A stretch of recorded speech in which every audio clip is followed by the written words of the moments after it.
ويقول الذين كفروا لولا أنزل عليه آية من ربه قل إن الله يضل من يشاء ويهدي إليه من أناب الذين آمنوا وتطمئن قلوبهم بذكر الله ألا بذكر الله تطمئن القلوب الذين آمنوا وعملوا الصالحات طوبى لهم وحسن مآب كذلك أرسلناك في أمة قد خلت من قبلها لتتلو عليهم الذي أوحينا إليك وهم يكفرون بالرحمن قل هو ربي لا إله إلا هو عليه توكلت وإليه متاب ولو أن قرآنا سيرت به الجبال أو قطعت به الأرض أو كلم به الموتى بل لله الأمر جميعا أفلم ييأس الذين آمنوا أن لو يشاء الله لهدى الناس جميعا ولا يزال الذين كفروا تصيبهم بما صنعوا قارعة أو تحل قريبا من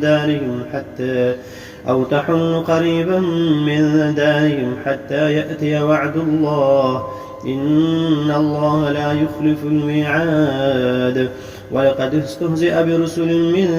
قبلك فأمليت للذين كفروا ثم أخذتهم فكيف كان عقاب أفمن هو قائم على كل نفس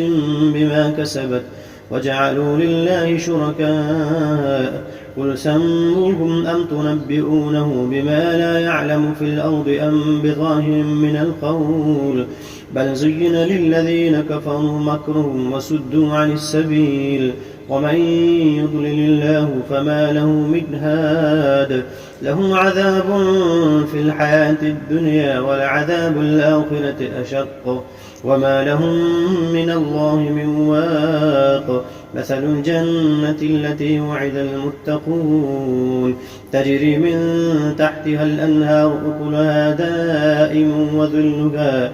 تلك عقبى الذين اتقوا وعقبى الكافرين النار والذين آتيناهم الكتاب يفرحون بما أنزل إليك ومن الأحزاب من ينكر بعضه قل إنما أمرت أن أعبد الله ولا أشرك به إليه أدعو وإليه مآب وكذلك أنزلناه حكما عربيا ولئن اتبعت أهواءهم بعدما جاءك من العلم ما لك من الله من ولي ولا واق